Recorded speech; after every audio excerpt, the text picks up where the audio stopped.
Pahalgam ఉగ్రదాడికి ప్రతీకారంగా operation Sindoor నిర్వహించింది భారత్. ఈ operation జరిగే సమయంలో అయినా జరిగిన తర్వాతైనా పాక్ ఏదైనా తోక జాడిస్తే ఎలా?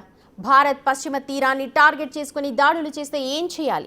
ఇలాంటి ప్రశ్నలను ముందే వేసుకున్న కేంద్రం ఇండియన్ నేవీని రంగంలోకి దింపింది. పాకిస్తాన్ ఏదైనా అత్యుత్సాహాన్ని ప్రదర్శిస్తే కరాచీని టార్గెట్ చేయాలని ఇండియన్ నేవీ డిసైడ్ అయి సీన్లోకి ఎంట్రీ ఇచ్చింది.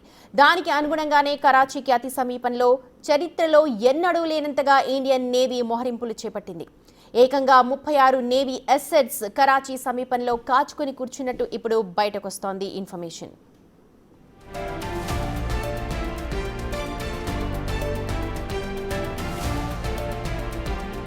పహల్గామ్ దాడి జరిగిన రోజుల వ్యవధిలోనే అరేబియన్ సముద్రంలో ఐఎన్ఎస్ విక్రాంత్ కనిపించింది. అయితే ఇదంతా రొటీన్ వ్యవహారమని అంతా కొట్టిపారేశారు.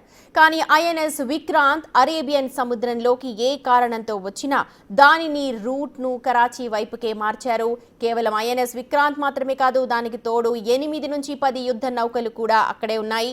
ఇందులో 7 యుద్ధ నౌకల్లో BrahMos missiles, medium range surface to air missiles, Varunastra heavy weight టర్ఫోడోలను మోహరించారు. అంటే పాకిస్తాన్ ఎలాంటి దాడులకైనా సిద్ధపడితే వాటిని సమర్థవంతంగా ఎదుర్కొనేందుకు పూర్తి సన్నద్ధంగా ఉంది మన ఇండియన్ నేవీ.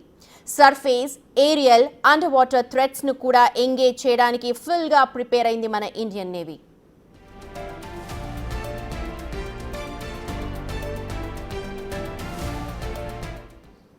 వీటితో పాటు కొత్తగా నేవీలో చేరిన ఐఎన్ఎస్ తుషిల్తో పాటు 7 స్టెల్త్ గైడెడ్ మిసైల్ ఫ్రిగేట్స్ కూడా పశ్చిమ తీరానికి రక్షణగా ఉన్నాయి. అంతేకాదు దాదాపు 6 సబ్ మరైన్స్ కూడా కరాచీ తీరంలో చక్కర్లు కొట్టినట్టు చెప్తూ ఉన్నారు. మొత్తంగా 36 నేవీ అసెట్స్ కరాచీని టార్గెట్ చేసి రెడీగా ఉన్నాయి.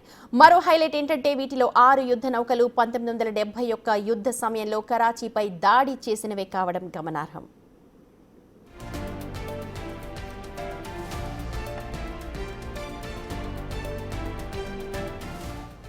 ఇక మనం ఆలోచిస్తే కరాచీలో పాకిస్తాన్ నేవీ బేస్ ఉంది. అందుకే ఈ స్థాయిలో మోహరింపులను చేసింది మన ఇండియన్ నేవీ.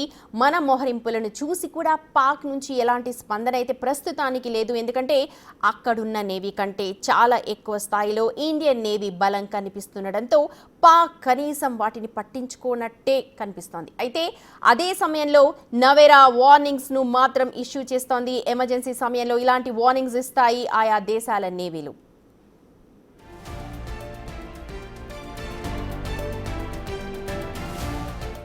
ఆపరేషన్ సింధూర్కు ప్రతిస్పందనగా పశ్చిమ తీరంపై పాక్ ఏదైనా దాడి మొదలు పెడితే దానిని అడ్డుకోవడానికి అదే సమయంలో కరాచీపై తమ ప్రతాపాన్ని చూపించేందుకు ఇండియన్ నేవీ సర్వం సన్నద్ధంగా ఉందన్న విషయాన్ని దీన్ని బట్టి అర్థమవుతోంది. ఆకాశంలో ఇండియన్ ఎయిర్ ఫోర్స్, సముద్రంలో ఇండియన్ నేవీ, సరిహద్దుల్లో ఆర్మీ బలగాలు, ఇలా అన్ని రకాలుగా ప్రిపేర్ అయిన తరువాతే ఆపరేషన్ సింధూర్కు గ్రీన్ సిగ్నల్ ఇచ్చింది కేంద్రం. అందుకే పరువు పోకుండా పైపైన దాడులు చేసి చేతులు దులుపుకుంది పాకిస్తాన్ ఆర్మీ. త్రివిధ దళాల ముందు చూపు భారీ దాడులను ఆపాయనే చెప్పాలి.